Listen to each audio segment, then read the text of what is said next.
Hello everyone, my name is Notepad Addresses, and this is the curious case of furry RPGs. Now, we got two games set up today, and those two games are fascinating. They're very fascinating games for two very distinct reasons. Because they are...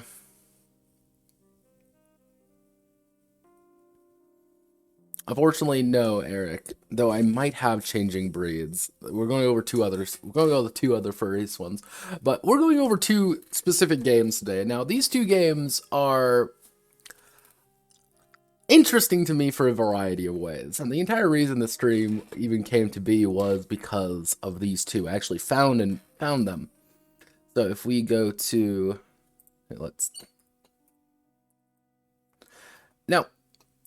This is Ironclaw, Anthropomorphic Fantasy Roleplay, the second edition, by Sanguine Games.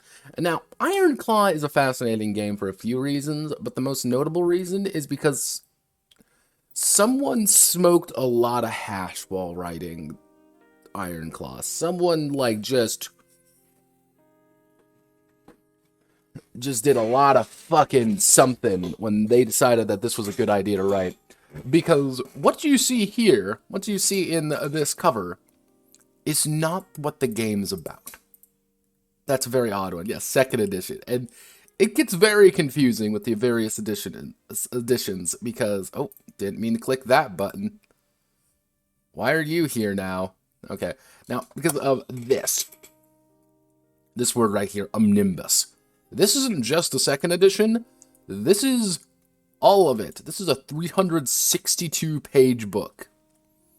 The other game is Furry Pirates. Now, Furry Pirates is another fascinating game. Furry Pirates is another very fascinating game for two reasons for me. One, I actually owned this book.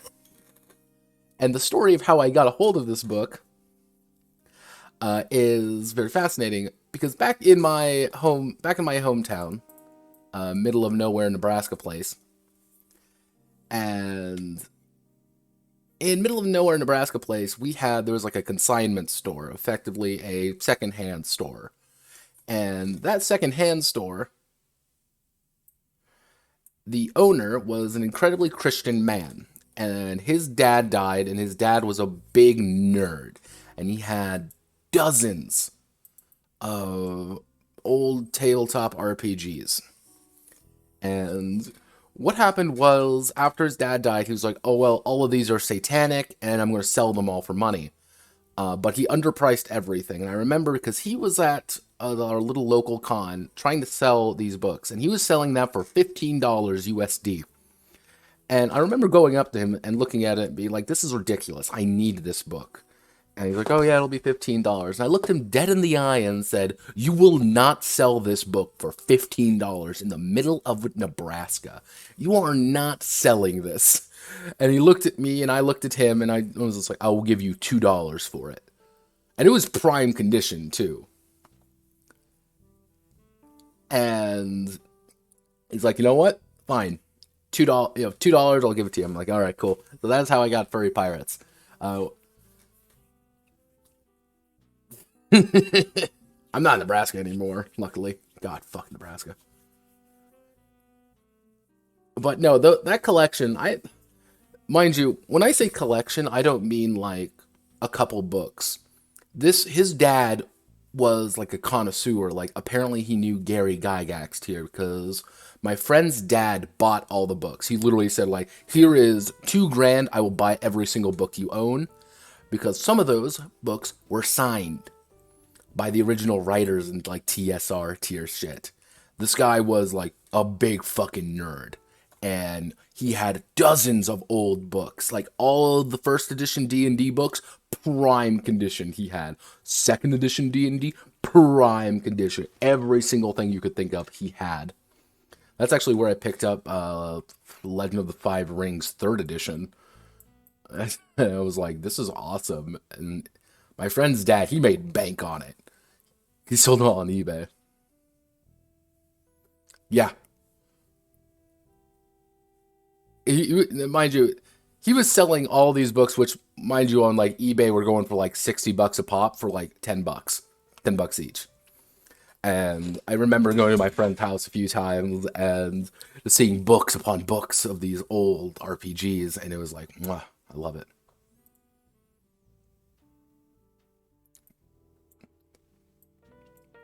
But yeah, that is my history with furry pirates.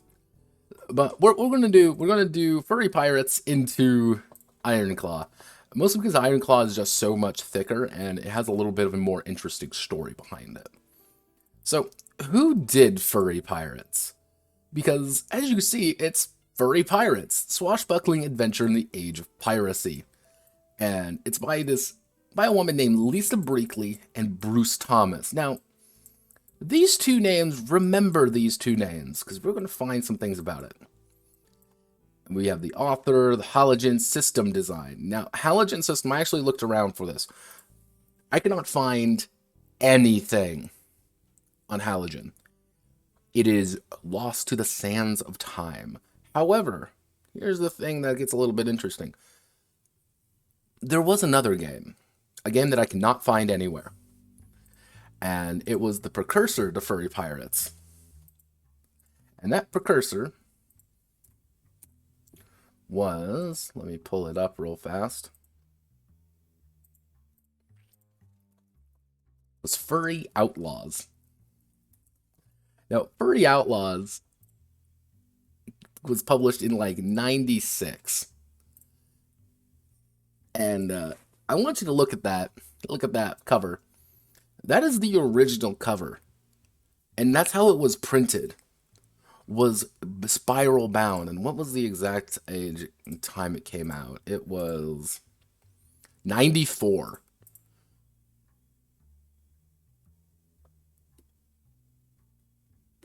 And it was really odd because it was 94 when it came out. And like, this is an old fucking game. Even Furry Pirates here came out in 1999. Just to let that sink in for a bit, 1999 makes this game about 22 years old. 22 years old. There have been a plethora of games that have come out since then, so this is like really... And it's all the same artwork, and it's very cartoonish, but as we go through, you'll understand there were a lot. Now, one of the big things is this game is actually published by Atlas Games. You may be wondering, who the fuck are Atlas Games? Who are they? Well, Atlas Games is a company that you probably know. Mostly because they do... Oh, here's the fucking Among Us print and play game. Oh boy.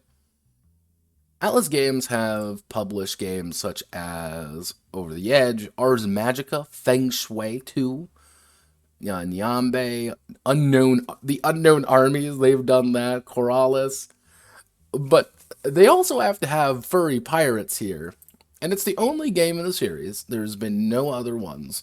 This is it, right here. There's Furry Pirates, $15 is at its top. And this isn't like it's a small company. Now, this is Atlas Games. Like, they make some decent stuff. Like, have personality. But then it's like, oh boy, look at all this RPG books. It's like, a Feng Shui, and then Furry Pirates. It comes out of nowhere almost, and it baffles me. Yeah, Amongst Us is free.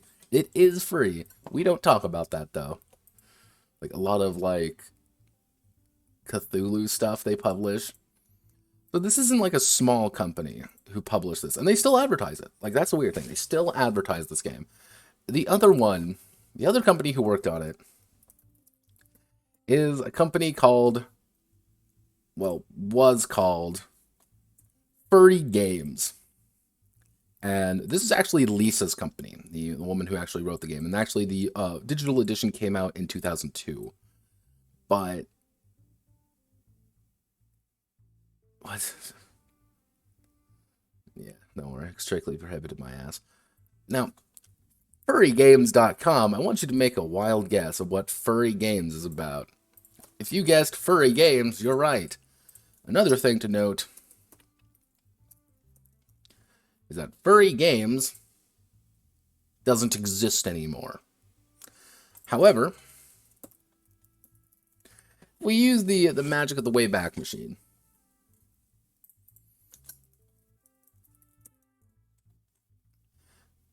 This page, furrygames.com, has been technically used for a while. However, the earliest I could actually find the game in one of the earliest ones, because they lost the domain, is this.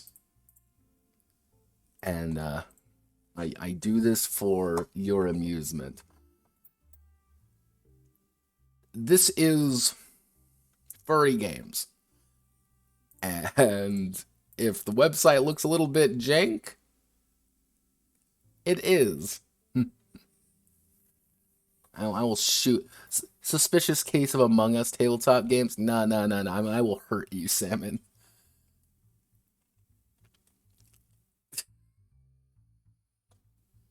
Yeah, this is like an expedition into old internet.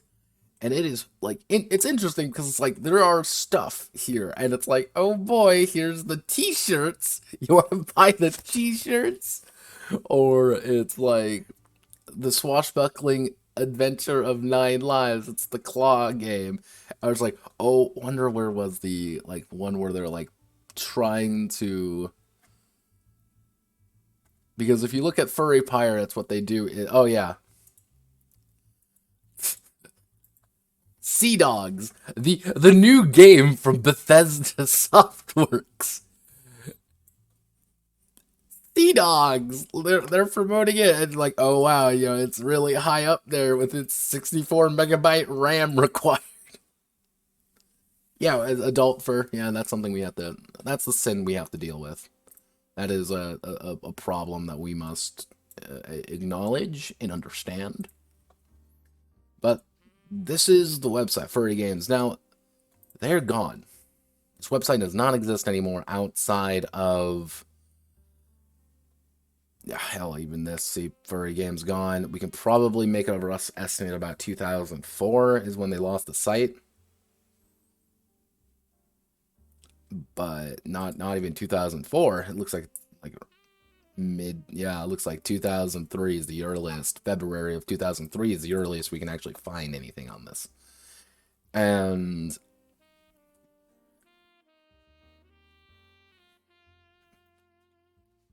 exactly. Don't worry. Yeah, admire it. That was a bitch to do, by the way. This thing was not easy. But we don't really know what happened to any of them. I did a little bit of looking around. Lisa Bleakley may have written this. This may be her, or it may not be. I really do not know. Like, I don't think she is...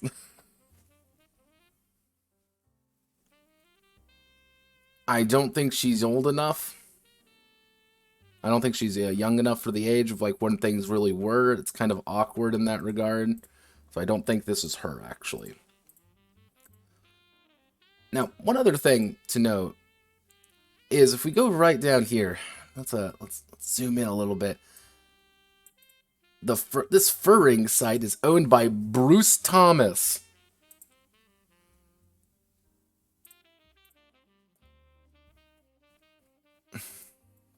Bruce Thomas. Oh no. I wonder what he's the one who designed the halogen system. He's also oh yeah, he also did the cartography. He also did the ship designs. This man is a man of many talents.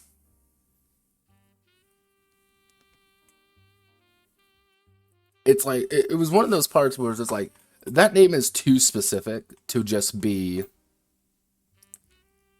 I think I'm not in the furry community. Let's do a little bit Bruce Thomas furry. Furry Pirate's the first thing that comes up for him a lot. Furry Pirates, Furry Pirates. He's the one who pops up all the time for it because was one of the major authors of this. If you can find anything on him, awesome. Well, not awesome, but you know how it goes. But yeah, he did the Fur Ring, whatever the fuck the Fur Ring site was. That was actually where the site he owned was. So that's his own interesting part. Now, I want you to look at this. Look how thick this fucking game is. And this is not, like, this game does not fuck around. And you might be saying, okay, that's just old, kind of an old game. But it gets weirder as you go in. So, like, the basic idea of the halogen system is that there is a defense and there is an attack. Are determined in advance of the game while creating characters, avoid bother looking them up and calculating. It's effectively kind of like a D100 system, but there's also a lot of other dice. There's a lot of things in the system. This is not like a easy system to like hop into and play with the whole family. No, this shit's complex. There's a lot of moving parts for this fucking game. Because you need all these different kinds of dice, and it's like, oh, roll 3d6, but you're like, first 10-sided dice is this, and then you need like d5s. Like, there's a lot. And even so, they also address, mind you, the entire thing about product of its age. But they address in graphic detail the age of piracy and everything that goes along with it. If you remove all the furry stuff from this game, you actually have probably one of the most in-depth pirate games I've ever seen. And this isn't like, oh no, look at me, I'm a pirate, I could do pirate things, ho ho ho. No, like, there's like rules for fucking everything in this fucking game. It's really strange and really interesting at the same time.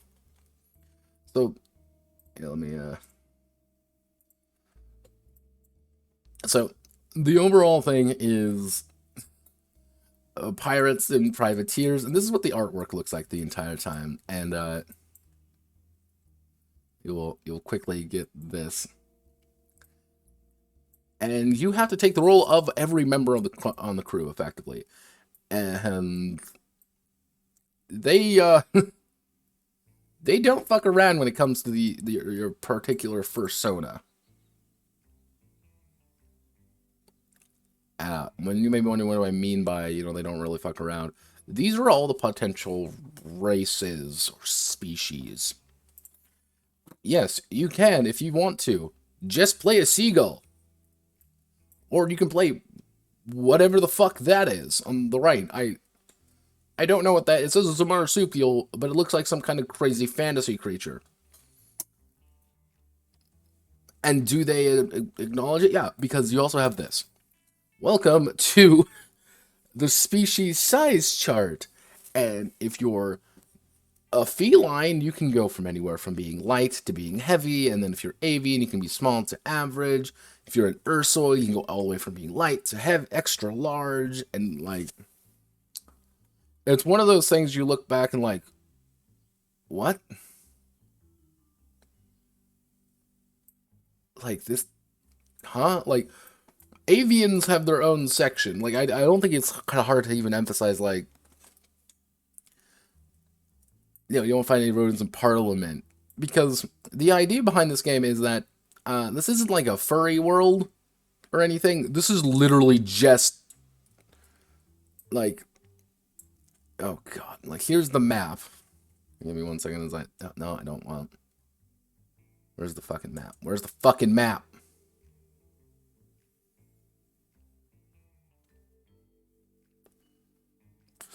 Yeah, mind you, this is all just the background information, mind you. I just want the map, game. Game, just give me the map. Just give me the map. Okay. Yeah, no, this is just... It's just Earth. Like, hey, you want to be from Granada? Yeah, you want to be from Castile? Cool. Italy? Cool. The Ottoman Empire? Awesome. It's literally just... It's Europe, but with animal people. And they even explain it being like, yeah, there's just animal people now. There's no humans. Everyone's just an animal. Also, elephant. I want to play elephant. Yeah, you do. There are rules for playing a.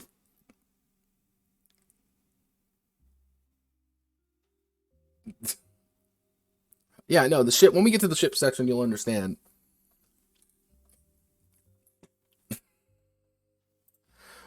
That's one of those parts because there's like these really cartoony ones, and then you have like, "Hello, I am a man from the I am an elephant." It's like, wait, what? You also have this section, a note on sex, reproduction, and social consequences. Uh, there are so goddamn many of these that I find hilarious in these games. And the thing is, you always have to establish the rule, uh, because the rules are important.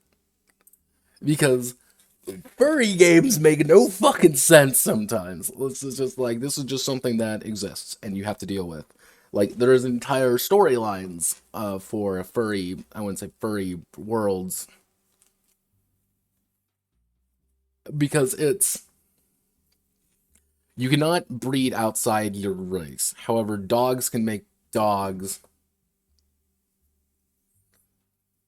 Uh, Dogs can mate with dogs to make other sub-dog breeds, but like cats can't breed with dogs.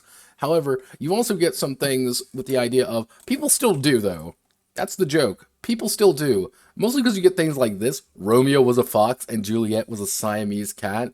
Yeah, remember that. Shakespeare in this world did write furry pornography.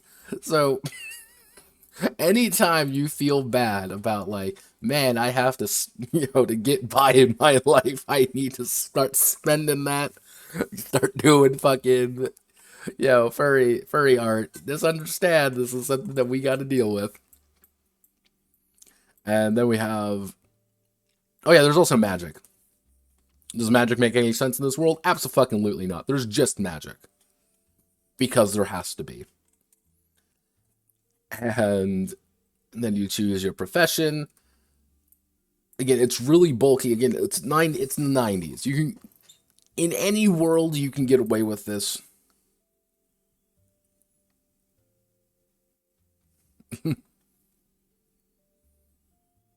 Yeah, like here's entire professions.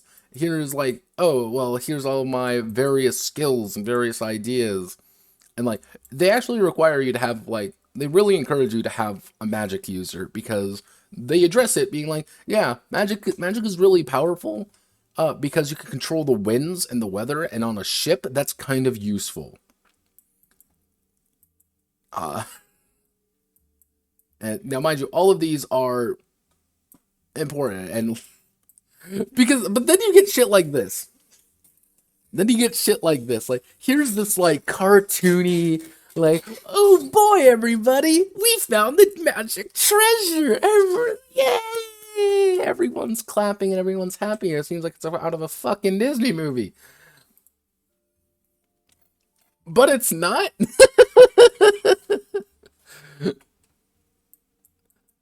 It's like, it's not a Disney movie. Like, oh, you get like here's some of the sample ones. Some of the crew of a vessel captured by pirates are offered a chance to go pirating on their own ship in company with some of the original pirate crew, under the command of the pirate captain of another vessel. Pirate ships usually fill up quickly, and this is one of the way to relieve the overcrowding. Or you have things like let me see. A magic using furry who does not want to pay for his education with a lifetime of unquestioning service to his order runs away to the sea. Whether he intends to join a pirate ship is probably moot. Now, this is how you actually make characters, and it's very odd. Each PC assigns 216 points divided among their 9 abilities, with an average of 24. You can also roll random for 3d10 for each score. There are 20. There are 9 scores. And then you have your attack abilities with things like ego, strength, constitution. You have your defensive ones. Or you have your descriptive abilities, such as how physically attractive you are. Of course there is. You know, how lucky you are, what your social standing is.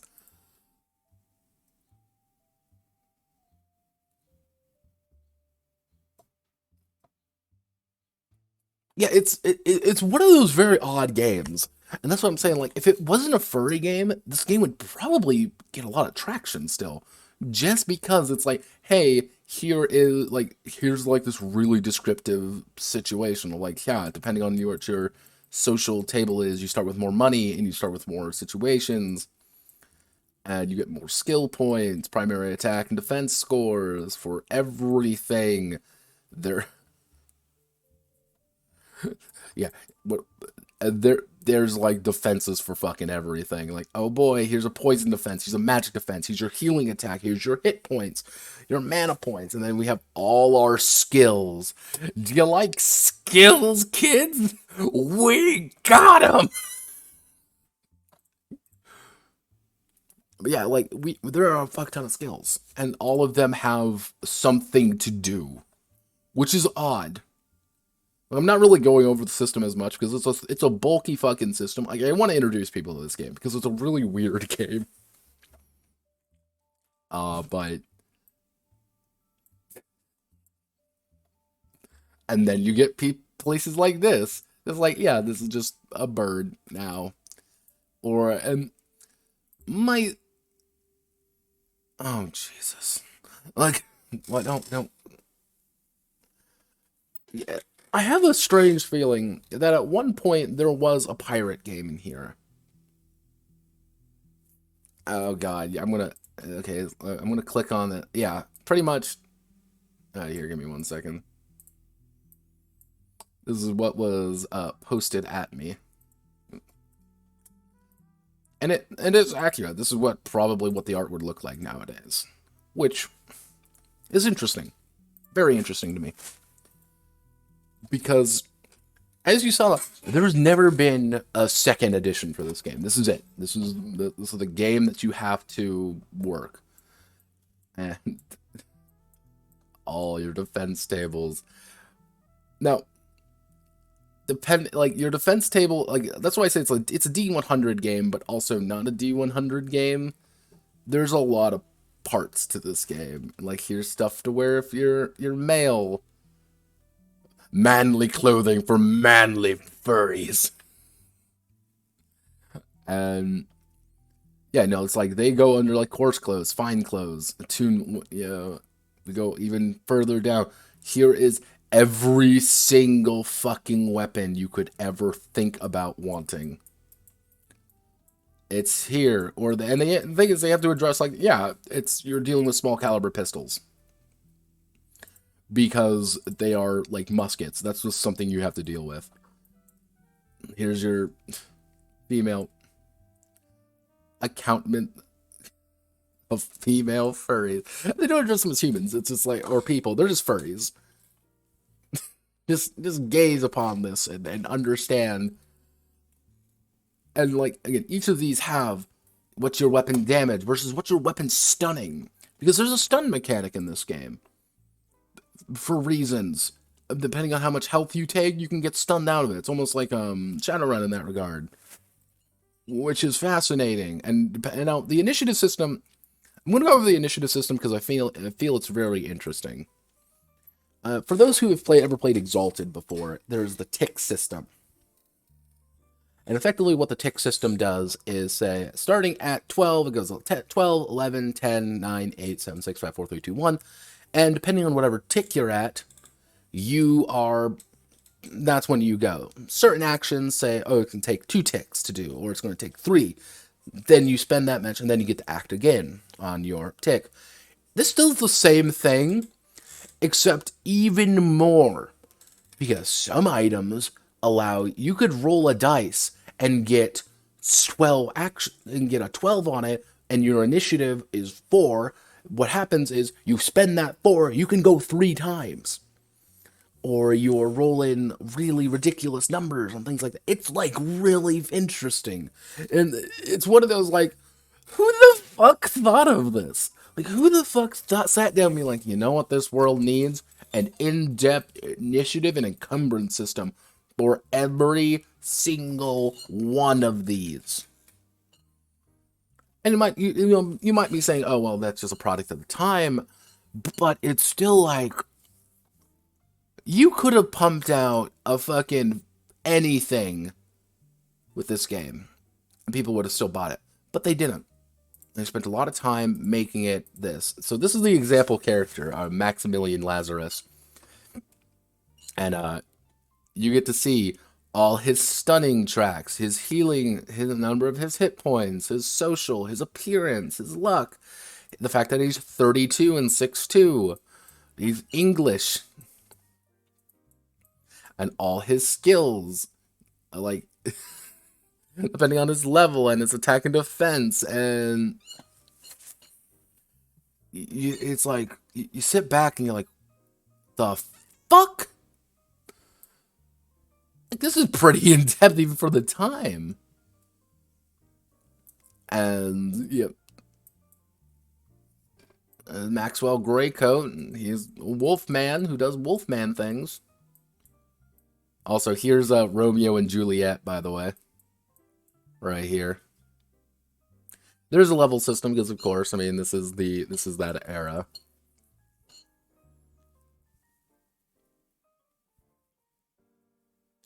Yeah, dedication. Poison, yeah. Now, mind you, you have to think about it like this as well. Because if we use the idea of... Oh, we don't want to use Exalted. We want to use D&D 3 3rd edition. When will the 3rd edition release?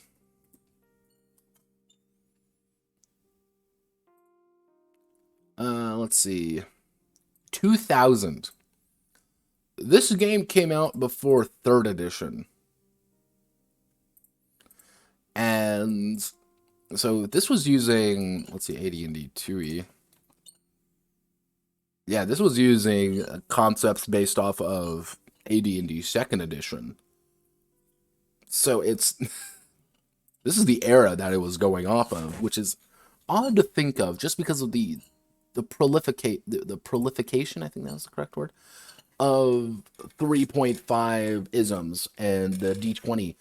This system did its own fucking thing, but we have never seen the halogen system again. And I wonder why.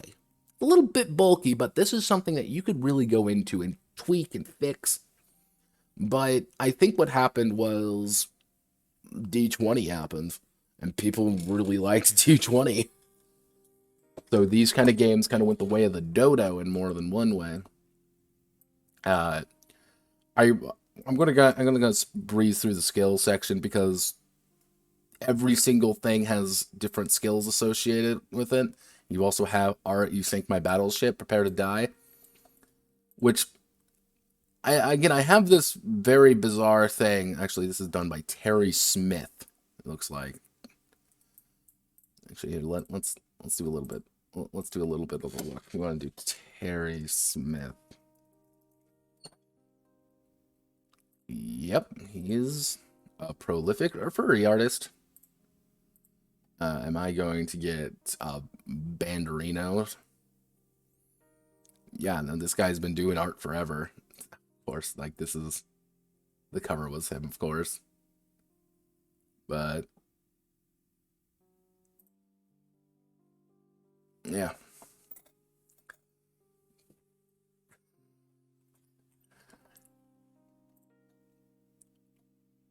That's something we all have to deal with. Yeah.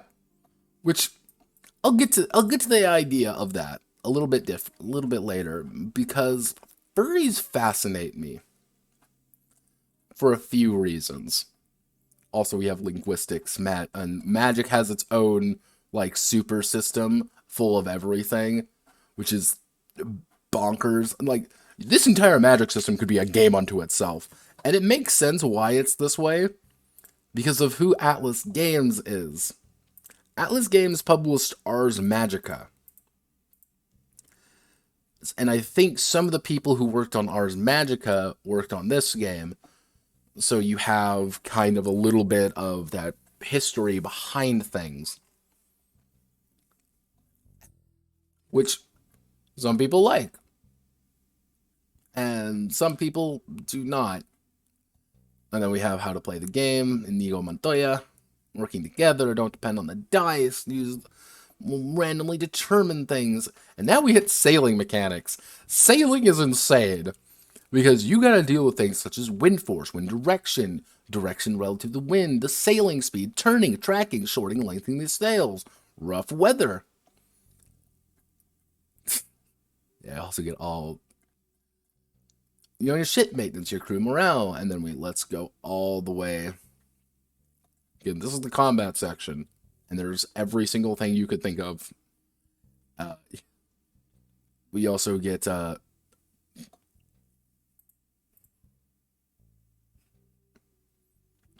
this is the combat system. There's a lot of things that you can do with the combat system, and it's really bulky and very fascinating.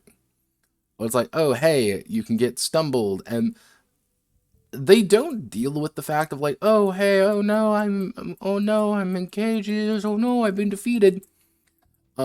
Like, one good shot can fucking kill you. Like, one good shot, like, you will start bleeding to death very quickly. Like, this game doesn't fuck around in that regard. Crippling blow, like, you can take double, triple damage. You can take an insane amount of damage just like that. Because there's a fucking multiplier mechanic. Because of course there's a multiplier mechanic in this game about ripping someone's face off as a furry. It's like, Jesus. Let's see, we have, attacking, spell casting, combat fumbles, mounted combat, because of course we have mounted combat, all the various initiative during mounted combat, aerial combat, because that's something we have to worry about. Yeah, there's fucking aerial combat in this game, because you need aerial combat. And you need aerial combat because the birds can fly. That's just something we have to deal with. We have failures in ship-to-ship combat with every single goddamn thing on you can do. This is a ship system. It's a good ship system. Like, here's the cannon effect. What a cannon's gonna do. Do you have a swivel cannon? Do you have a poundage cannon? Which cannons are you working with? Oh, here's artillery attacks. Here's people getting hurt. Here's people getting damaged. They fucking crack everything in this game. But that's the fascinating part about it. And I'm only gonna go over only one of these. But yeah, they go over every single gun. They can fly, only if they're small, though, and unencumbered. Sometimes. But this is the East Indian. Fairly simple ship. It has its live, it has its draft, its crew minimum, its crew capacity, all three of its masts, the sailing points, because how sailing points work. Let me just go up to the sailing points real fast. Let's see, the gun ports, maximum cannonage, hull points, ship points. Yeah, sails can take before it's dead. And the hull points, everything is tracked like that, because of course it is. We also have the pump requirements. Oh, hey, because you're not alone on the ship. It's not like 4 guys on a ship being like, aha, we're pirates. No, there are hundreds of people on your ship. I like 1 point per minute, and the ferry ends. We also have it for every single.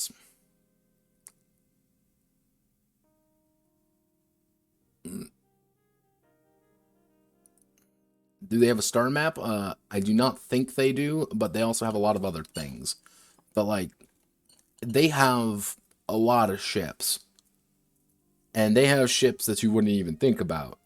Like, who the fuck is like, oh boy, a Malaysian pirates? It's here. You can do Malaysian pirates. The Zebek, Algerian corsairs throughout the Mediterranean. Because you need it. And we also... here's your every single goddamn thing about the history. Also, slave furries. This is just something we have to deal with now. So I'll let you deal with that. They tactically avoid that. If I give If they do anything about this game, they do tactically avoid that issue. But for fuck's sake, you can actually like read this book for just a history of things. If you just replace all the furries with things, it's like weird. Also, here's Hernan Cortez. you know, famous man who conquered the Aztec Empire. Yeah, he was a jaguar or a black cat because of course he was. Uh, the heart of furry darkness. They don't fuck around because there's so much shit here. Like I'm like we're not even like okay, let's keep going further down because they got to address China and Japan, and here's the fucking timeline of the entire world. And then it's like, okay, let's talk about astral stuff. Here's the Sun King, colonial governors, the Dutch East India Company, the English Navy. Like, it's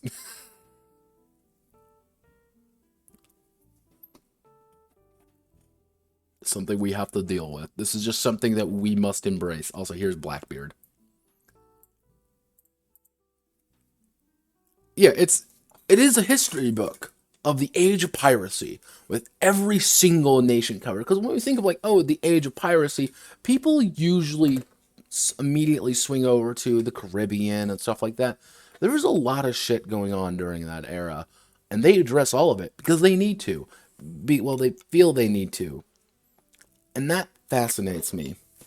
That fascinates me to no end because they every single one of these has purpose and has reason, and they tie everything together weirdly. It's like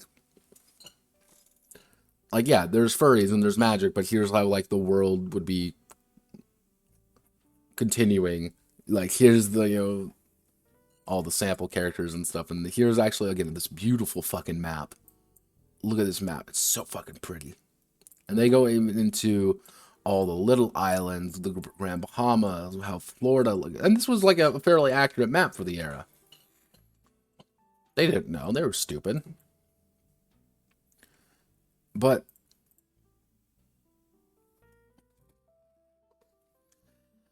Furry Pirates is an interesting game, mostly just due to the fact of the amount of dedication and the amount of stuff that goes into it.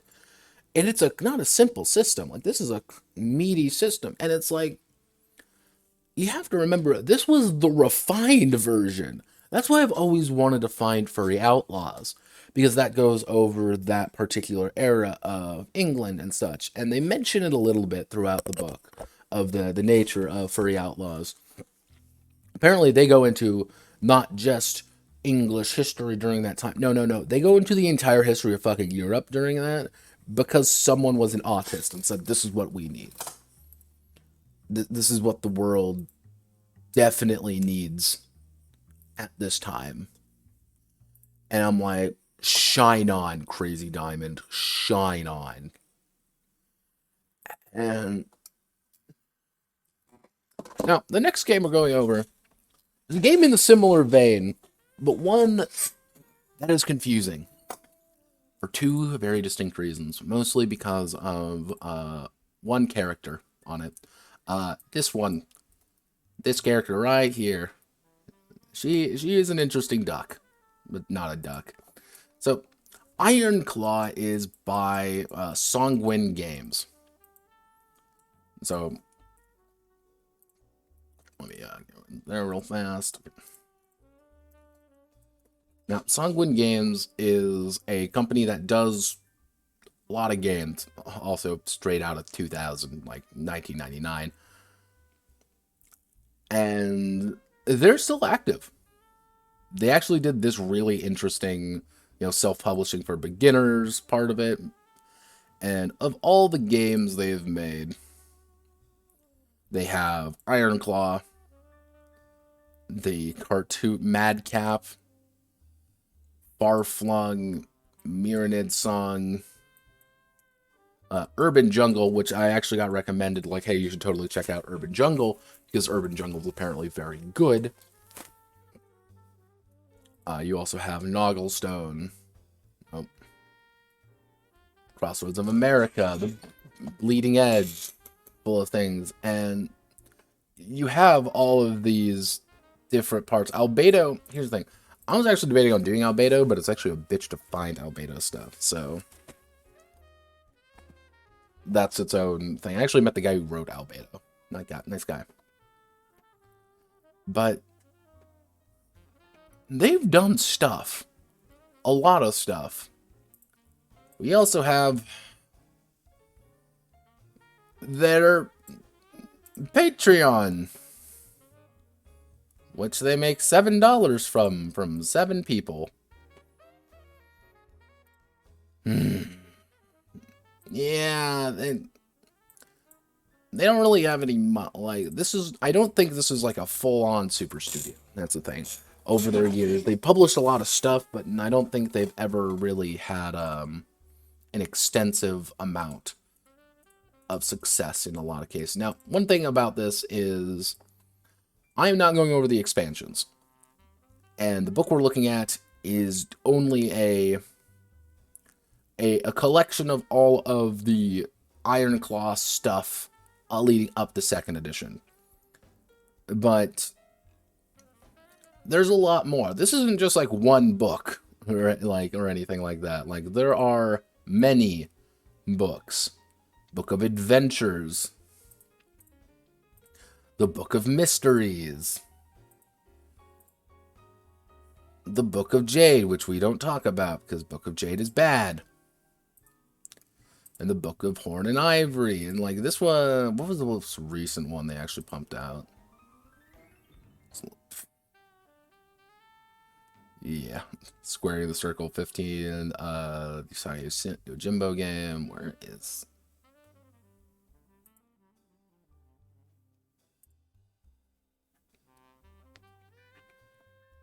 Yeah, it looks like the current one they have is some urban jungle stuff and some novels that came out. They also, if we go back to their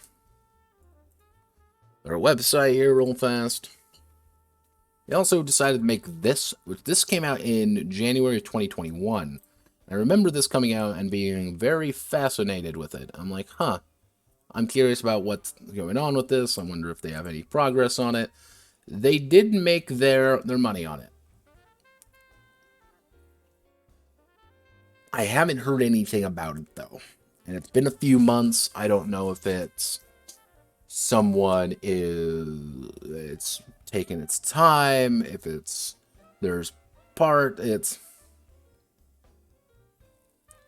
I don't know where this game went. Let's take a look. Let's go on a magic adventure.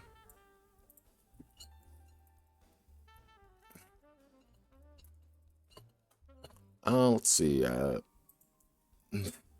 Not exactly easy to find. Sanguine. Kickstarter. Nothing. I'm not really seeing anything. Actually, let's check the comments. Maybe there's...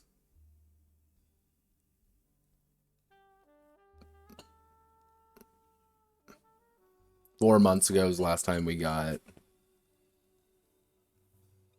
let's see. Yeah, no, it looks like it's... I won't say it's dead. Oh, wait.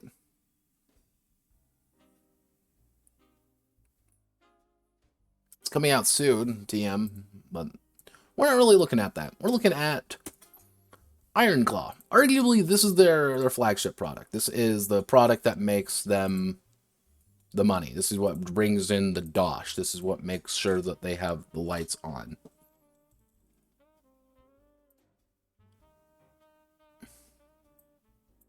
Hello, DVA Mechanics. How are you? But Ironclaw, I think one of the big thing about Ironclaw is this. It's the cover. Because the cover is kind of doesn't give justice to the game in a few ways. Now, the original version came out in, I think, the late 90s, and this is the artwork throughout, but not. That's where things get a little bit This is where things get a little bit odd. And I met, I believe, Jason. I either met Jason or... No, I met Chris Goodwin. That was it. I actually met him. Nice guy. Now, this artwork doesn't really give justice to the game. Because the game itself does have its, like, oh, it's kind of its cartoony aesthetic with things, and you're like, oh, look at everyone. You think it's almost like a Disney game. Oh, look at it, it's Anton. Look, he's so adorable and cute, and he wants to be a hero. He wants to be a good guy. And then we have Mavra. I hate Mavra. No one likes Mavra. But Mavra is I believe it's the lead writer's, like, OC. So she's in everything. She's like the main character of Ironclaw. But she's also a fox. She's Lena Inverse, everyone. She's just Lena Inverse. I hate to break it to you. That is who she is. But then you get things like Lady Almasad, Dowager Prima Donna, the Queen Mother of the Mausoleum, the Fox Nephropolitan. I think a few of the names of Widow of the High King Donriandi. None dare accuse her directly of murder of her husband, as all know her plans make her son ruler of all she surveys. We have Vaslov, who's just a psychopath with a big fucking sword. Then you get, like, something isn't adding up. Something is a little bit weird. And they go over everything of, like, what to go over. Shit gets wacky real fast. Because for every piece of this kind of artwork, you actually end up with some good art. And mostly because they can't decide what the fucking aesthetic is going to be. Which I feel like it's almost the game's ultimate downfall. Is they can't decide of what they want the look to be. And because basic idea is a stacking dice system. You have your dice assigned to your various attributes. Usually it's D4, D6, D8, D10, D12, stuff like that. And that's it. Again, you start 1D4, 3D6s, 2D8s. Assign these body speed, mind, will, species, and career. And the idea is, depending on how your species is the more animalistic you are. But higher your career is, the more human, quote-unquote, you are. And then we have your personality gifts. Your starting career gives you some gifts. Oh, look, starting knowledge skills. Oh, alright. We had our 13 marks. Put 3 marks in a skill. But we also get other things. There's a lot of parts here. This is the thing that makes things interesting. So, determining skill marks, determining your skill dice. Marks are your dice. That's pretty much it. Then we have our female, and then we have our names, and then we have our character creation. We have our motto. Weird anime artwork. Don't question it. But you're noticing already, there's a lot of parts to this game already. Very odd. You're like, why is there all these different parts? This looks like a fucking Disney game. And then you see the character sheet. Oh boy. All of these have parts to it, and your skills determine effectively what you can do and what dice you're rolling. Your basic attributes determining how you handle things like that. All your various battle art and all your various gifts, which your gifts kind of determine what you pretty much like their talents. And then we hit the main thing, the species. I want you to look at the artwork here. And you'll quickly understand why I hold this game in such a bizarre place in my heart. Yeah, it's Mavra again. Everyone loves Mavra. Ugh. But you have all this very distinctive artwork. And I love some of the description of the animals and how they integrate into the society. Because it's like, for example, the boar. Boar is always the toughest person in the room. They will drink you under the table, they will wrestle you to 2 pins out of 3, and they will best 3 out of 5 or 5 to 7 as many times as it takes to win. The boar will go out of his way to find one person they should avoid, just to insult their honor. The boar provokes duels at dawn on a regular basis. The boar settles matters with his fists. The boar tells the best stories, shows the best parties, bakes the best pies, laughs the loudest, has the most scars, ruts the longest, snores them without mercy. The short fuse holds a grudge for eternity, a relentless, unforgiving nemesis until they corner you and force your respect. Then the boar becomes the truest friend you will ever have. You automatically get the sensation of who these guys operate as. And then you have things like the bears. The bears aren't really part of modern society. They're kind of like these barbarian culture over there. But, you know, they have their own history and their own sensations behind things. You have the cats who are assholes. We don't talk about the cattle. Milk isn't real.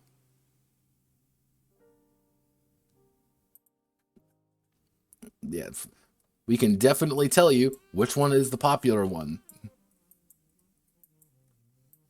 We have the cheetahs, we have the coyotes, and the way they look, and the way, you know, everyone feels like they have a purpose in here. And you have society and how it's handled in that regard. Oh yeah, donkeys. I enjoy just the idea of like why donkeys are the way they are. Donkeys are pretty much at the lowest, you know, lowest possible strung of society because they are hardworking dumbasses and they understand they're hardworking dumbasses. They are working class and they know they can never get above that. It's like, oh, wow, there's a lot of parts to this game already. And they actually are one of the few games that put in gorillas, which you don't see often. You really do not see gorillas all that often. Horses are pretty much on like the apex of society. Everyone loves horses. Lions are one way, you know. Yeah, monkeys. Also, my absolute favorite part of Ironclaw are mice. Gaze upon Rat Pope. Yeah, Jesus is a horse in this setting. But yes, gaze upon Rat Pope, because the rats pretty much form the basis of religion. That's just a part. But you kind of see the artwork here has a very distinctive flavor to it, and that's one of the things I actually enjoy about this setting, is that the artwork is thematic. It feels like it has purpose and reason, and even down to like how the rats look and how ravens are. It may seem a little generic, but it, you know, like everyone's worried about ravens because they're all plague doctors. You know, and probably not towering over most. Oh god. You know, the shrews, the skunks, the sparrows, the squares, the tigers. We don't talk about the tigers. The voles.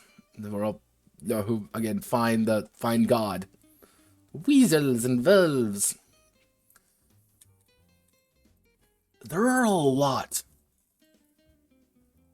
of species in this game, and mind you, every single one of them has these different gifts, different weapons, different senses. You know, you include weasel dice with digging, dodging, and stealth. You know, you're a carnivore because you can only eat meat, but meat is lizards. You know, your cycle is primarily at twilight is when you feel most happy with things. But when you get to like say, where's the rhino again? Yeah, with like rhino, you get better body, you get higher strength, you have endurance and presence, you're an herbivore. Every single one of these has purpose, and not every single one of these has attributes about them, and I find that interesting. And then we get to careers. Oh, sweet Jesus. There's a few careers. And every single one of them has different things with them. I do not know what happened to this page. Okay, there we go.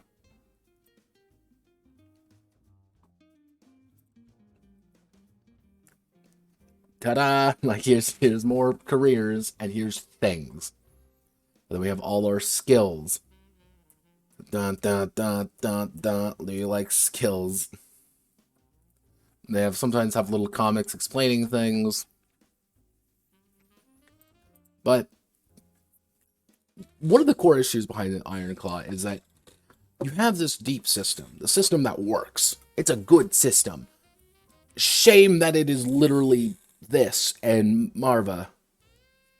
Magic is weird, because magic can very easily be countered by shooting you in the face. You know, the ultimate power of defeating magic is usually the gun. Because, yeah, there are guns in this game. And they hurt a lot. Where is the magic? I know the magic system, I think it's on page. Then we have the gifts.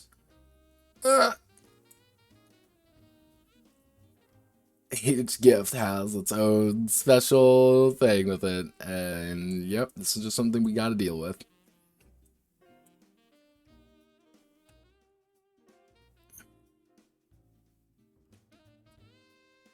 Yep, we like our gifts. You can treat gifts as kind of like talents. Like, they give you bonuses, they give you additional things. Man, we're going. We're still going through it. Come on, we're almost there. We're almost at the end. Now, these are kind of like the more strict, like, talent ones. Some of them work, some of them don't. We're still going. We are almost there. Yeah, we made it, everyone. We made it past the gift section. But where is the... Oh, yeah, all the equipment.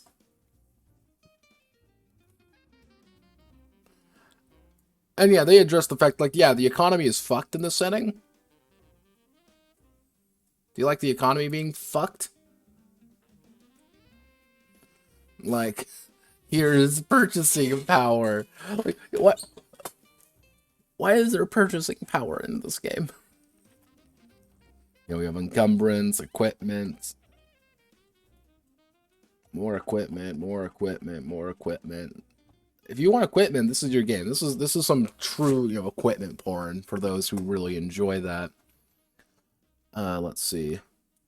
Oh yeah, we have all the magic spells as weapons. Oh, let's just keep going through. Oh, goodness gracious me.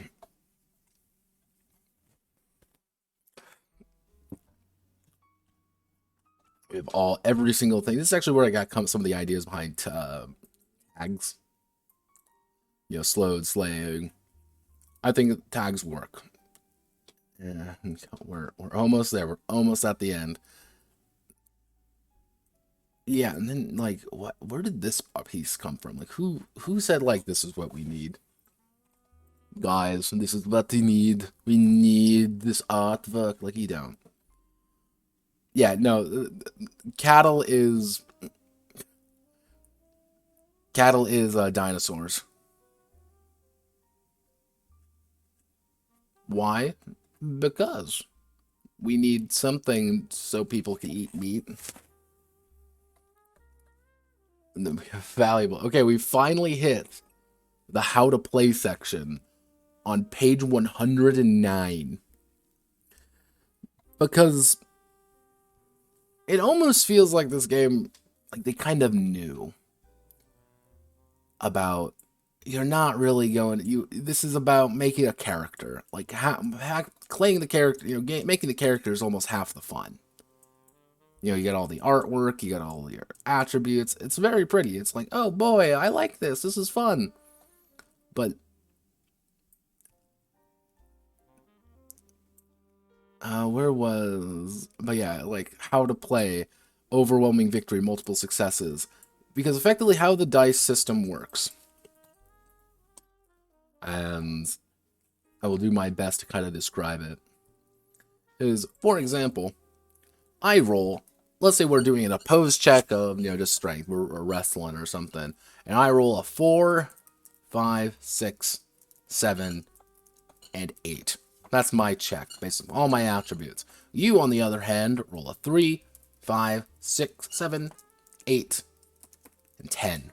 Those are your attributes. You would have won. Because if we compare these together, you have 1, 2, 3 additional successes over me. Because your 7 is higher than my 6, your 8 is higher than my 7, and your 10 is higher than my 8. You have gotten more successes. That is effectively how the system works. It's a very simple system, but there's a lot of things you can do with it. And that's, I think, one of the big things I enjoy most about it. Because there are a lot of... There's dice tricks you can do with this. And dice tricks, I think, dice pool systems are probably the easiest to actually kind of work around, and you have a lot of different things. And at the end of the day, it's a 4-up success. That's really all it is. But I enjoy these systems. I enjoy dice pools for a variety of reasons, but the main reasons I enjoy dice pool systems is because there's a lot of dice tricks you can do. And because you can say, okay, so this is going to be harder. Instead of 4-up, it's going to be 5-up. Oh, it's going to be 6-up. You can make things a little bit more difficult. You can say, oh, hey, you have, reroll fails, or you can say reroll successes even. There's a lot of things you can do to add depth to a simple system. There is a simple baseline, and there are things you can do to add, remove, change. And I enjoy that because it gives a very simple idea a lot of meat and a lot of crunch. It allows you, the GM, allows you, the player, to look at it and say, I understand how this works. That was like one of the things that actually took me about Soulbound, Warhammer Age of Sigmar game that I worked on. That immediately took me, and was like, oh, this is interesting. I immediately was like, oh, here's how you make things difficult. Here's how you make things easier. Just like that, very easy. Making ties into successes, breaking ties. There's a lot of stuff here. But you kind of gotta put in everything. Now, combat is arguably one of the more fascinating parts of this game for a few reasons. Because of this.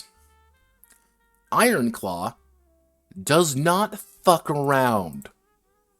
Ironclaw does not care about what you're feeling like today. Ironclaw hates you and wishes you to die violently in pain because the combat system does not fuck around. This game is deadly. Like, one good hit can and will kill you. And if we go down like, oh, let's keep going back and forth, like, one attack could very easily kill you if you get a if they roll good. Reeling, stunt, perform a stunt, you immediately send reeling. You get hit, and they track things such as just getting hit and taking no damage. It's like, yeah, I almost got fucking hit. Oh, here's all the melee attacks, here's all the body dice, the threat zone. I know magic's a little bit weird, but magic in general is weird. Where was... Yeah. Also, this scan is not very good. But this is actually the best scan you can find in this game. Where was the combat section? Where was the game does not... yes. Effects of damage. Any sends target reeling. Oh no, reeling targets are confused and off balance. Combatants claim a bonus D8 to hit them. Cannot pound, only parry and dodge. 1 point of damage, you're hurt. Oh no. You get +1 damage every time you get hurt from there. You're hurt and afraid. You've taken a pretty big hit. You take more damage. 3 points of damage. You get +1 on future damage. Guess what? You're now taking +2 damage on top of everything. And oh no, you're now dying and afraid. And we also get just dead. You take 5 points of damage, you're dead. That's it. Or you end up with overkill. Which, if you get overkilled, everyone around you becomes terrified. Because you have just been gutted. You're like, the fuck? Like, where did this come from? Like, who? But, let me see. You also have the end of sessions, all our various advancements. Oh yeah, we have all our various characters. Because, like, oh boy, look everybody. It's Anton. Ooh, we all love Anton. He's so adorable. He's so nice. And we all like, oh boy, here's the anonymous. Ooh, look, she's a scary cow lady who does the scary cow things. Oh no. Here's the fucking bat. Oh look, he's the big scary wolf man. It looks like he's out of fucking Armello. Here's the rat girl. We're going. Here's the weasel. Where's Marva? I need to make fun of Marva some more. Here's fucking Marva. Fucking Marva. Yeah, this... Yep, everyone loves Marva. Marva's like, what is she? She's a fox, and she's also like I think she was like part bat at one point. Because of course she was. And then it's like immediately after all that artwork, you get shit like this. Which is Sexy Furry Times. Where this is literally, people are literally taking a bath while eating food, while sexy bat people try to have sex with you. It's just like, oh, God help me. But it's... Where was it?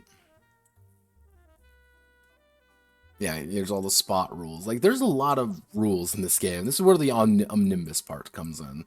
So if we go all the way back up to our... We just want to see the...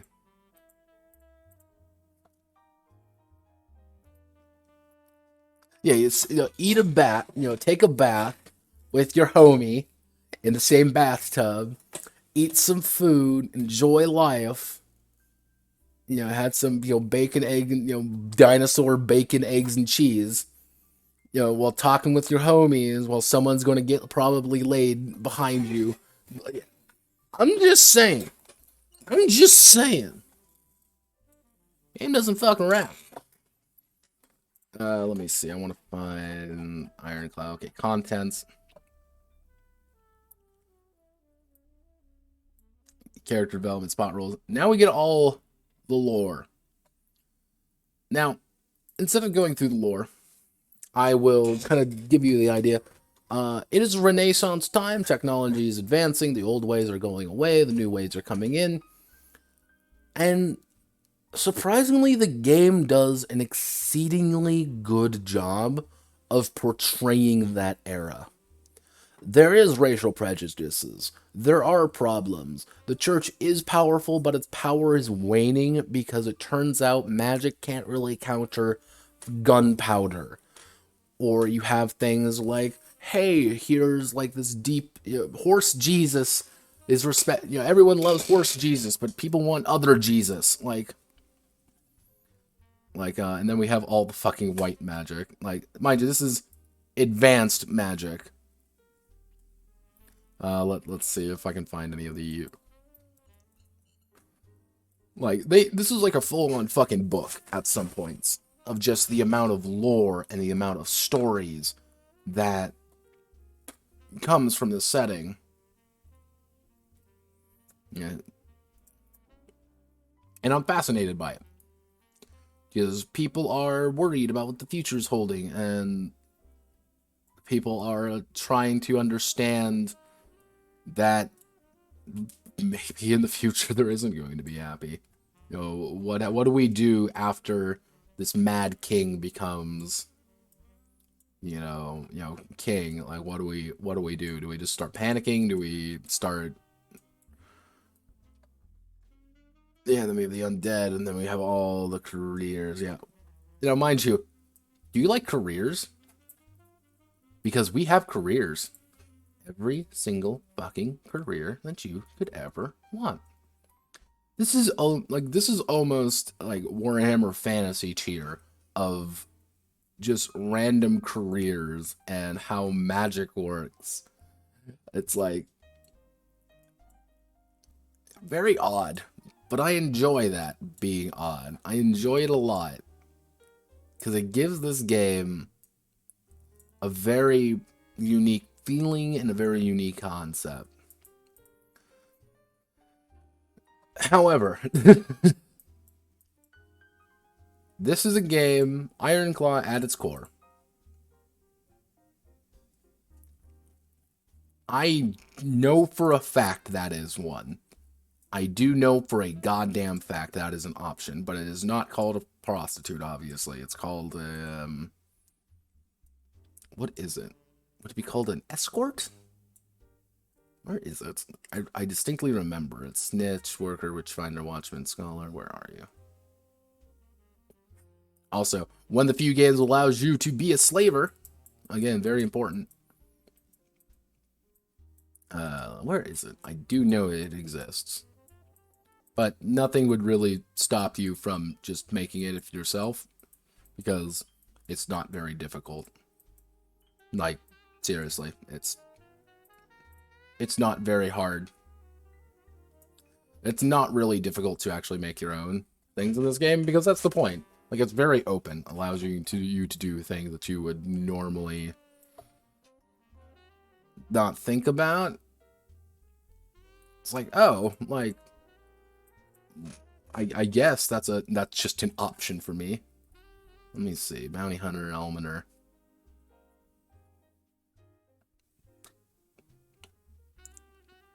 If you want to play it strict, you can be a charlatan. Where is the pit fighter, messenger, dick, paladin, ninja, scout, spellbinder, soldier, thaumaturge, sorcerer, vagabond, warlock. Yeah, there are options. Which brings me to like why Ironclaw is such a mystery to me. Now, Ironclaw mystifies me for a few reasons. The key reason is Ironclaw is a game that is very well put together mechanically and incredibly strong thematically. There are a lot of ideas and a lot of concepts in this game which are fascinating to explore in a game. And there's a reason, if you look on things like 1D4chan, you can actually find people talking about, here's the furless version of Ironclaw, with elves, dwarves, and all that, and here's all what you can do with that. But I think the ultimate issue of the game kind of boils down to the cover you see right here. People get a wrong opinion about it very easily because it is aggressively 2000s furry. You have Marva, you have Anton there, you have all the characters there, like, oh, look at us, we're like fucking Disney characters. And that doesn't really give the impression of what the game actually is about.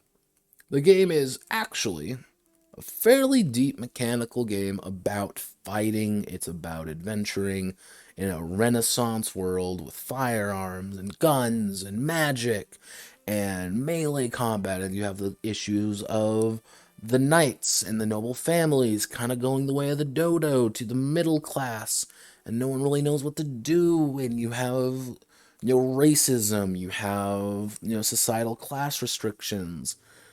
You have all these various parts. However, the key thing, is that you have to look at that the first thing you see anytime you Google Ironclaw will be Mavra looking at you with a stupid look on her face, because Mavra's the worst fucking character in the game. Fuck Marva. Not that way, you perverts. But it kind of betrays itself by shooting itself in the foot.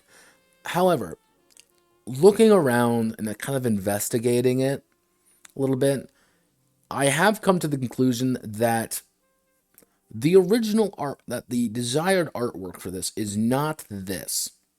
This was effectively the creators or kind of like the original guys. This is their thing. This is what they love. So they had to be it has to be in the book. But other artists have kind of taken it their own way and realized, hey, wait a second, you have this grim world of problems and issues and horse god, talking about how, the corruption of religion is bad, and we are, if you pervert what people believe in, eventually people will betray you, and a plethora of other issues like that. So they've kind of done their own thing, and that's why we were going through. I was kind of stopping at some of the art sections to give you the idea that this is not a Disney movie. The art would let the cover art and some of like the major characters would like you to believe it is, but it's really not. And it kind of betrays itself, which kind of brings me to a grander issue with furry RPGs in general. Furry RPGs have a very bad tendency to be very detailed, very interesting, but also have a lot of the, how do I want to word this? Quirks of furrydom, of the Fursonas and stuff like that in it. And it always works itself in, and it really is sometimes a turn-off to a greater audience. Furry Pirates is an incredibly detailed game about sailing and piracy and fighting and all of that with a fairly unique, if complicated, system. But it is also called Furry fucking Pirates. Just to say it, Furry Pirates. What? You also have Ironclaw, a Renaissance era Renaissance era game about problems where a single hit can send you fucking reeling to death. This is the cover. You're gonna look at Marva. Look at her. Look at her. Don't you love her? It's a Disney movie, but it's not a Disney movie. It's a fucking death. It's a terrifying adventure in death and carnage. But what's the thing with furry RPGs that really confuse me more than anything is that furry RPGs tend to be very detailed. Because you need to be detailed in these games. Because people want to play their specific character. People want to have the rules and those in-depth, that crunch. To say I'm a earth sign, my Fursona is a fucking earth sign dude who's a big scary warrior with his big claws and stuff. They want those rules, and they want every single rule of that. And it feels like a lot of furry stuff is like painted on top of something else to sell it easier. And sometimes it works to its benefit, other times it does not. However, I said we were also going to do supplements. And don't think you can escape me that easily. Now, furry games tend to be bulkier and tend to be a lot more detailed, but we also have the unfortunate reality of the supplement books for existing games, so you too can play your Fursona. Where was the other one? You can't escape me. Nah, there we go.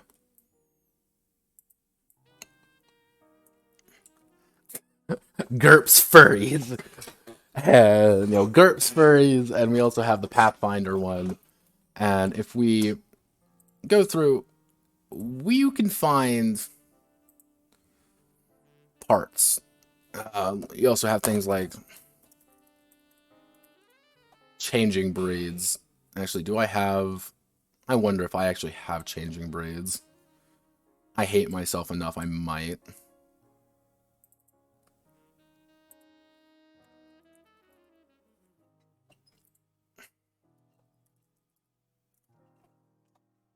Do I have changing breeds?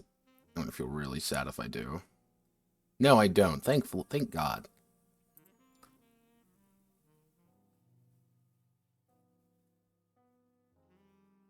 Oh God. Yeah, the changing breeds book. We don't talk about the changing breeds book. There was a lot of bits in that book that made me very sad.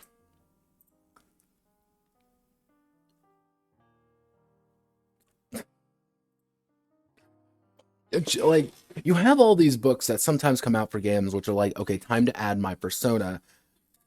And the issue usually boils down to, we need to now add in all of the parts that make my special thing special. Either you have 18,000 different options for things, you have these like graphic, in like amount, but like this is Chris A. Field's Fursona for Pathfinder, by I think that's called Otherverse Games. You're gonna have to go through this. You're going through it with me.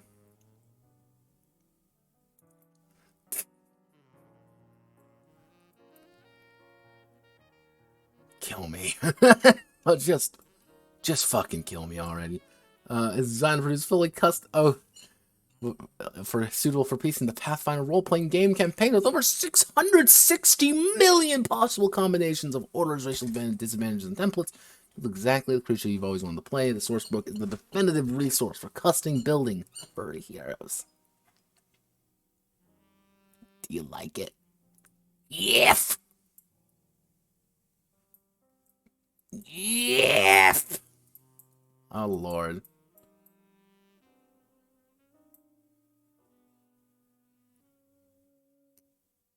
Oh, God. Both. Oh, no. No, wait, this is by the company that did Black Tokyo. Oh, no. Oh, no, no, no. Oh, God. Oh, it all adds up. This is by the company that did Oh, God. God, use your imagination, but if you don't know Futanari, don't go Googling the terminal work.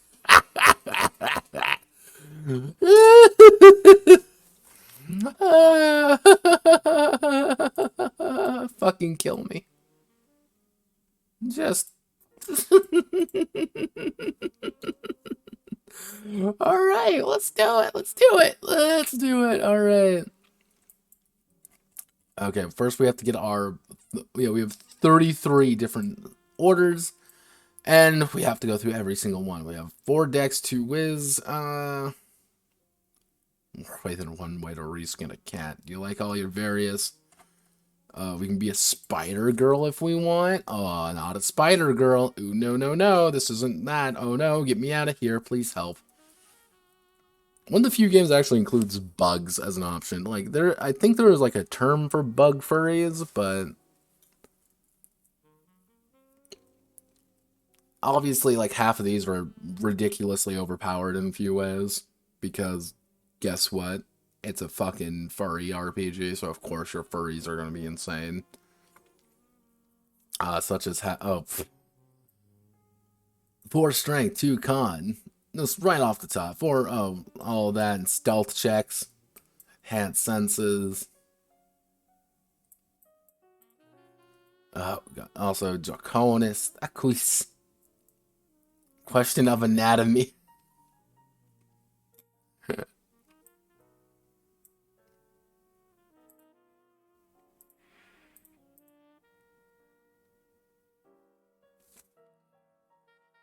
This is the sin. This is the entertainment value you come to me for. Oh God! Also, we have to blame Burb fairly. Yeah, I have to blame my friend Burb fairly for showing me this. And what? All breeds of wolves. Ah, yes. How can I forget my Lovecraft furs? Or Lovecraftium Andros. Lovecraftium. I don't remember watching this. Oh no. Le Some become druids leading insane inbred cults of fish-like half-men. Oh Lord almighty, oh God, oh help. Butterfly furries.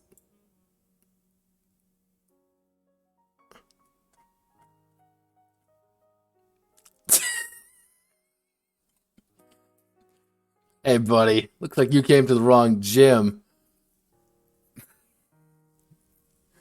Leather gloves two doors down. Oh God, pachydermia. Counterparts members. Oh Lord almighty. Yeah, this is literally a furry game about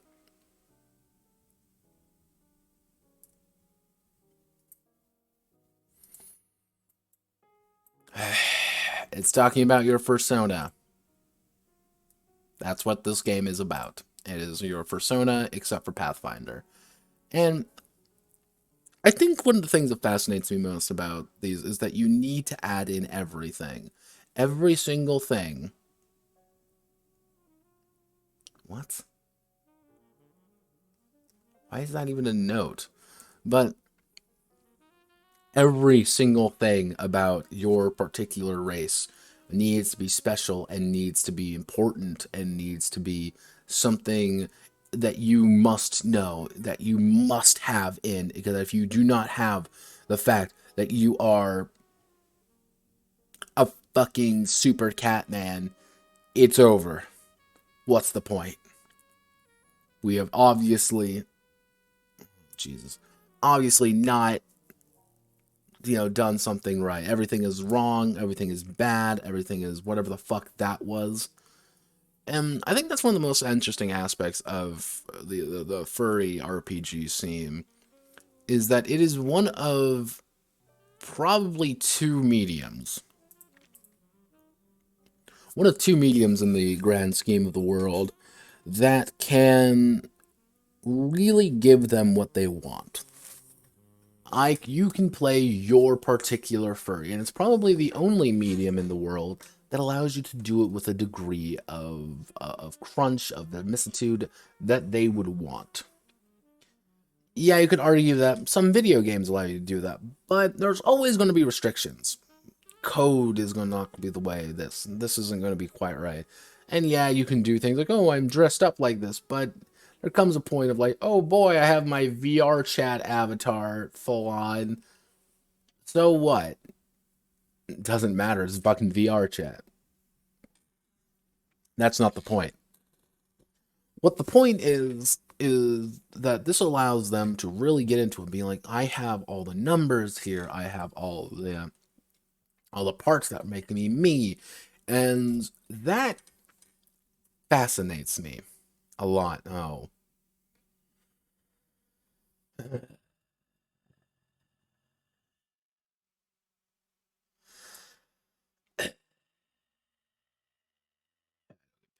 Shit. I don't get paid at all. But we also have our various templates. What the fuck is that? I think that's an otter man.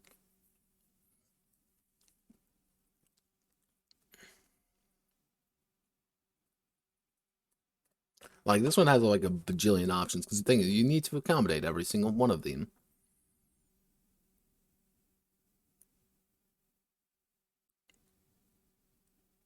What stuff? Fragadoodle. Neanderthal human race. Why is only Neanderthal part of this?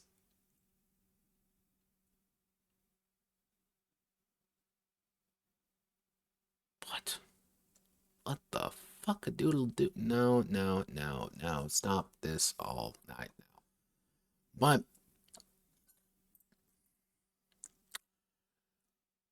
I think that's one of the main reasons I decided to do this particular look at games, because they have such a unique concept and such a unique, desire. Like, I want to get across this idea, and then here's the game about everything, GURPS. and all the particular quirks and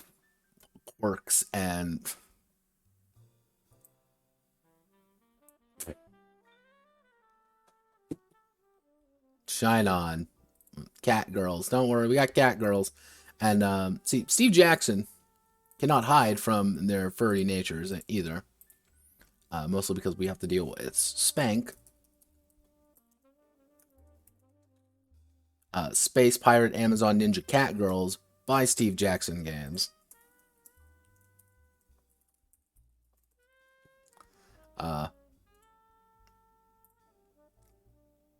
This is the sins that we must deal with. Yeah, this is a game that exists, by the way. It's a card game about space pirate and Amazon Ninja Cat Girls.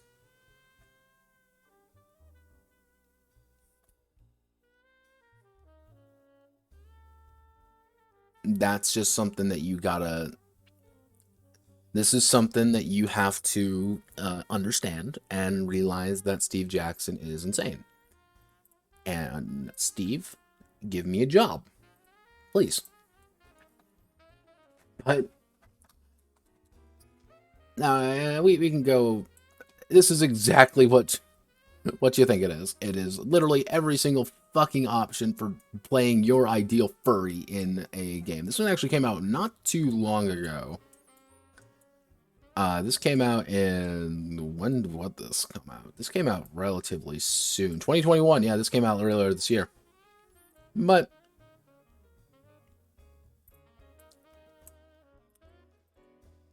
what are my thoughts? What's my closing thoughts on the nature of furry RPGs and such? Furry games fascinate me. Furry games interest me because furries are such a diverse and open community, you could say, in a few ways. Where was that note?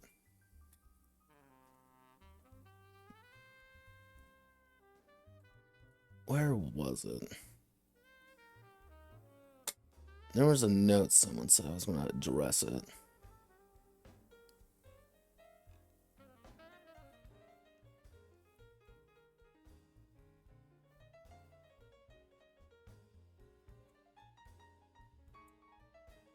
Where was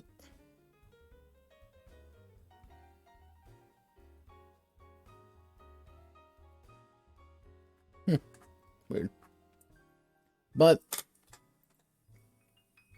furry games have such a unique desire, and I think a lot of the time people want to make their ideal game, and it does encourage that kind of aggressive gameplay to it, where people make things like Ironclaw. People make games like I can see it. I can see it's Furry Pirates. People make games like that not because, well, the world needs to see that. They say it because, well, we need to accommodate our people. We need to accommodate our group. And furry games in general fascinate me. I'm interested. I'm drawn to them because they are odd.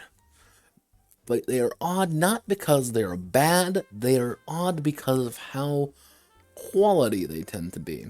Now, are there bad furry? Fucking course there's bad furry games. No shit, Sherlock. It's furries.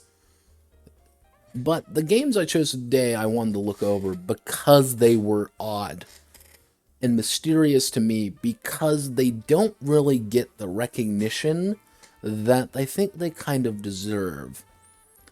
And the supplements are exactly what you think they are.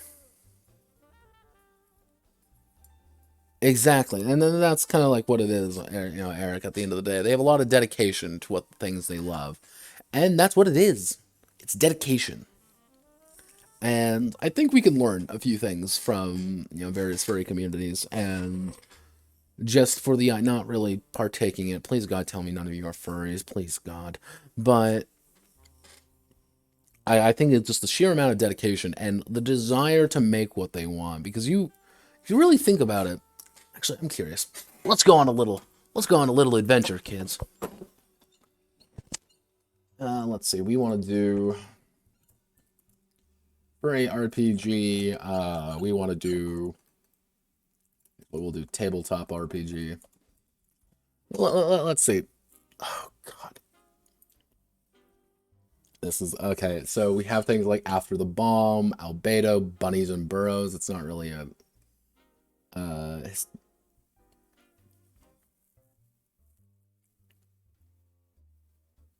Ironclaw, Jade Claw, Justifiers, futuristic setting, never heard of it. Mouse Guard, Other Sun, Isagi Yojimbo, World Tree. We like even a lot of these. Not really. Let's see.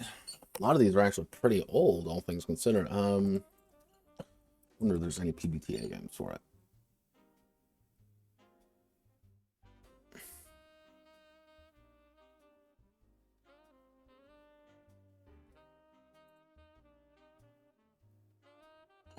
Let's see.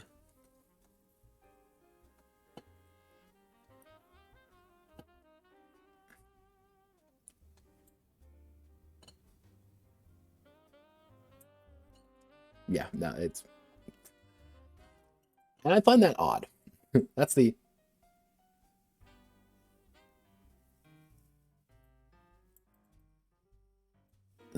Yeah. No, I'm not going to itch.io and looking up furry visual novels. No, no, no, no, no, fuck you. Itch.io is already a cancer.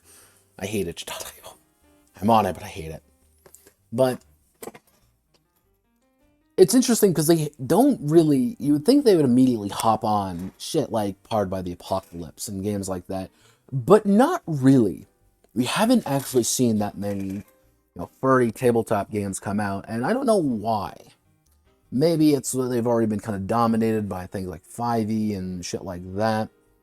But you would think they would be drawn to more story-based games, but not really. Not really at all in that regard, which makes sense. I want to play my character. I don't want to play a playbook of my character. It has to be mine. It has to be my character. But that's the fascinating thing about this. That's the curious case of Ironclaw furry pirates and two little furry splats. More of a look on them, just the description of like how why they are the way they are. Furries are big money. Furries are fascinating and terrifying creatures, and I respect them for their dedication. Not really much else. And as usual.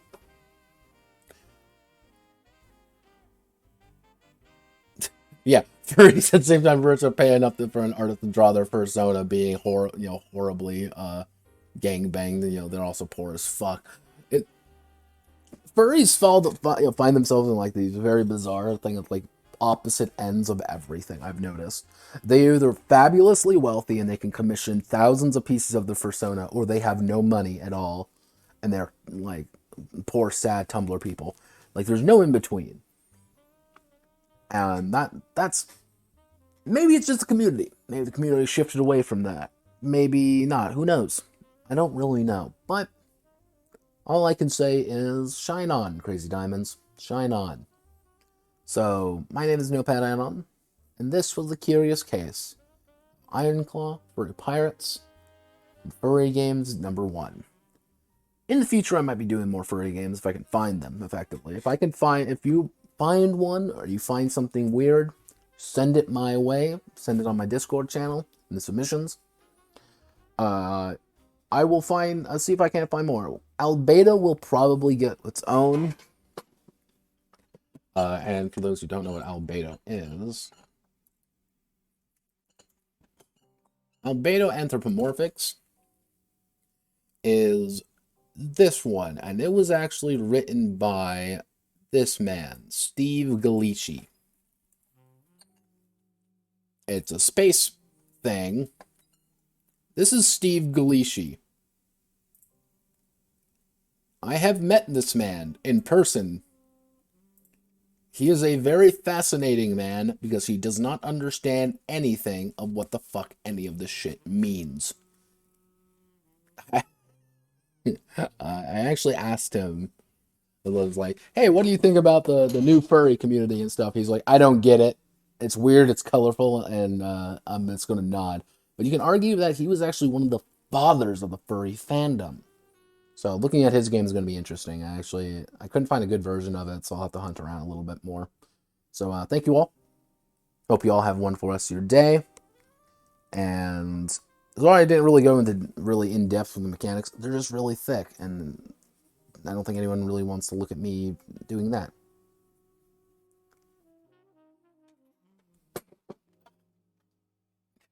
Yeah, he does not understand Neon Furry era. Very fascinating though.